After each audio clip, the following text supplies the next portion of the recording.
Throughout my 5 years selling on Amazon, I have tried probably over 100 different product research techniques. I'm not even kidding you, literally practically 100 I have tried. And today, I really want to show you my three favorite product research techniques that have brought me the best results out of these last 5 years. So without further ado, like and subscribe, and let's get right into it. Alright, so before I show you these three techniques, I want to give you the whole basis of the market I look for so these techniques make the best sense to you. So essentially, throughout my 5 years selling on Amazon, what I have come to realize is that newer markets and markets that you just look for the cheapest product end up being markets where your margins get cut down to zero. You practically make zero profit at all, and you wonder, why does Amazon not work at all? And the answer is you're not finding a customer who is willing to spend more. You want to find a market that is, one, pretty much really old. Two, it's in a niche, a hobby, where the customer is excited about what they're buying. Why? Because our branding, our perceived value of our product will match that enthusiasm that the customer has as a connection to make them want to spend more, making our margins not 10%, but 40 to 50% in the end. So just as we're product researching, this will all make sense to you when I'm showing you these three ideas. So, strategy number one.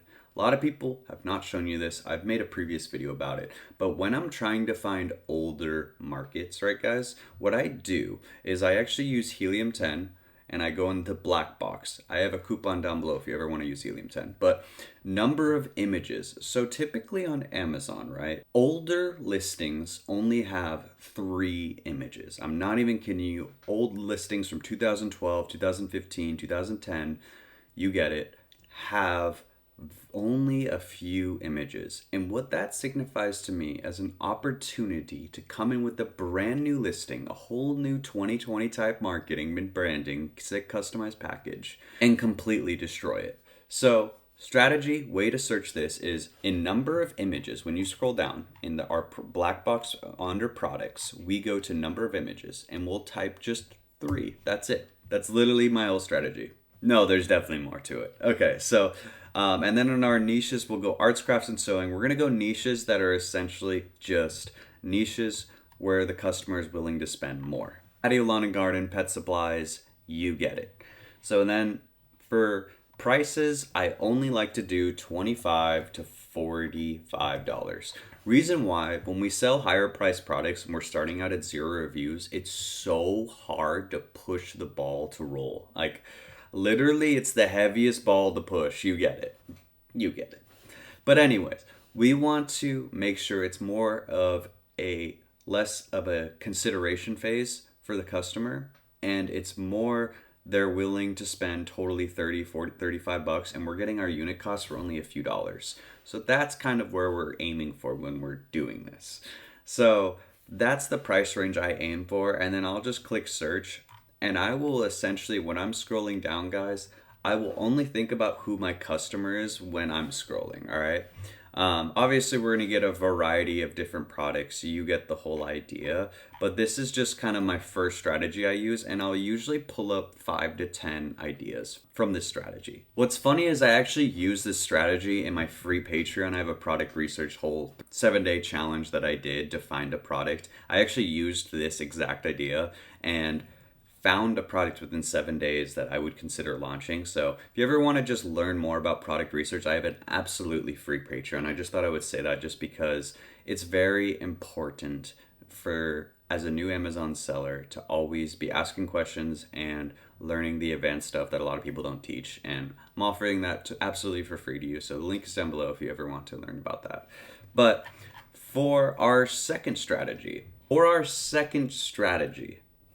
here's what we're going to do. We're in Magnet by Helium 10. Typically in Magnet, we're looking up keyword data, keyword search volume, you get it. But with this strategy, guys, all I want you to do is just type in two letters. So AE. So what will happen is you will get a variety of different options. And when we get a variety of different options, what we're going to do is we're going to click on one of them. It's one that maybe we don't know about, right? We're interested in, like, that's typically what we want to do, an area of wood that we have no idea about. And what Magnet is going to do, guys, is it's going to give us a variety of search terms and markets. Essentially, you want to think of a search term as kind of a market that are very relevant to lawn and lawn tools, markets that we didn't even know about. So this is really fun because, one, we could sort it by Magnet IQ score, which is essentially the ratio between a lot of search volume to very small amount of sellers. Very cool because you can find a market where there's only maybe 20 or 30 sellers with a significant amount of search volume, and you can come in with a cool brand and absolutely kill it. So the way I do it, I sort it by Magnet IQ score, and I will just scroll down and look at potential ideas this way. You know, you can go like fertilizer spreader, you can go a lot of different routes with this, but essentially you can find amazing ideas just by typing in two letters. Like literally, like you could just go QE, right? And there would just be crazy amounts of markets that you had no idea about. So botanicals, natural sea spray, Kiet, or whatever the heck it is.